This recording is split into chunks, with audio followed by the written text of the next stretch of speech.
And you know what? Not a single Democrat is here today because not a single one of them gives a damn about the fact that they lied to the American people for 4 years. They knew. Every one of them knew that Joe Biden was mentally not competent to do the job. The White House press secretary, she knew when she stood in front of the American people and lied over and over and over again. In a fiery Senate exchange, Ted Cruz ignites controversy with explosive claims about the leadership of Joe Biden and the inner workings of the White House, allegations of hidden decision-makers, questions about executive authority, and a shocking legal debate over presidential signatures have sparked nationwide outrage and debate. What really happened behind closed doors, and why are critics calling it a constitutional crisis? Let's slide in. If you find this political breakdown interesting, please give me a thumbs up and as well like and subscribe for more. Thank you. Senator Cruz. Thank you, Mr. Chairman.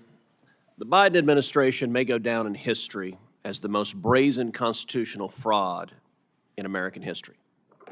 A Potemkin presidency fronted by a failing puppet with staffers behind the scenes pulling the strings.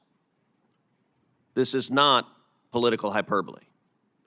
The American people saw it with their own eyes during the June 2024 debate.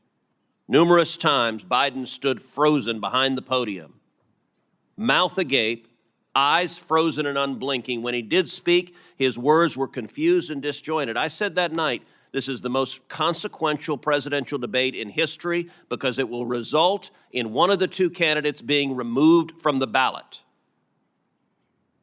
That was exactly right. And following that debate, the Democrats recognized the collapse. They pulled out their knives and took out President Biden like Caesar on the Ides of March.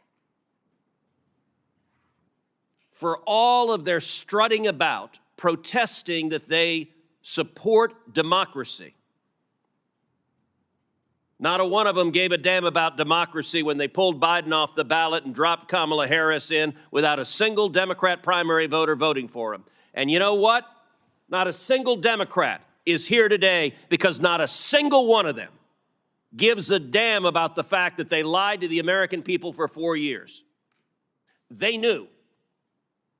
Every one of them knew that Joe Biden was mentally not competent to do the job. The White House press secretary, she knew when she stood in front of the American people and lied over and over and over again. And they're not here because they can't defend themselves. It wasn't a surprise. For 4 years, the White House hid President Biden from Republican senators, would not let him meet with us. He served 40 years in this body. We all know him. And they deliberately lied. And by the way, Jake Tapper had a bombshell book exposing the incredible scandal that Biden's mental decline was covered up by Jake Tapper. There's a Yiddish word, chutzpah. And that truly is chutzpah. How dare we lie and cover up what we all knew? Now, I have been asked literally 1,000 times by Texans, who was running the country? And I'm going to give you the most terrifying answer. I don't know. I genuinely don't know. And not a single Democrat here cares. The most telling proof of Biden's decline came with the signature of the president, the symbol of executive authority that was outsourced to a machine.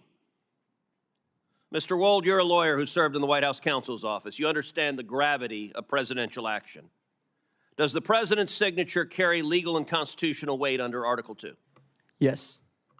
Is the act of signing an executive order or signing a law or granting a pardon a delegable duty of the president?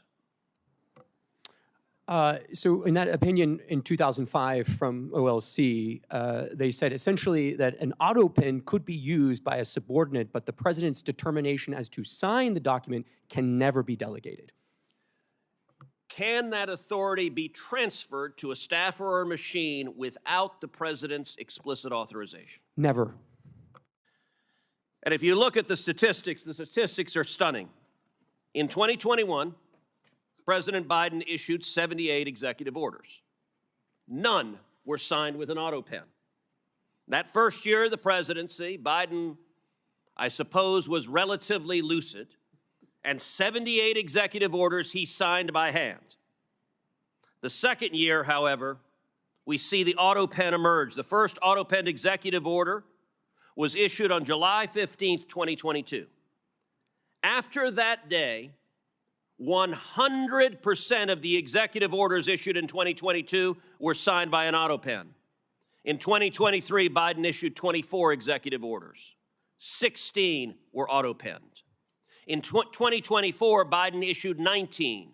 14 were auto-penned. In 2025, Biden issued 14 executive orders.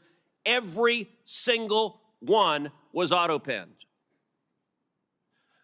Mr. Wald, let me ask you as a legal matter, if there's a law that's passed both houses of Congress and it goes to the White House, and a staffer auto-pens signing that law without the president's authorization, is that law legally passed and signed into law? No. If an executive order is issued and a staffer auto-pens it without the president's authorization, is that executive order legally binding? No.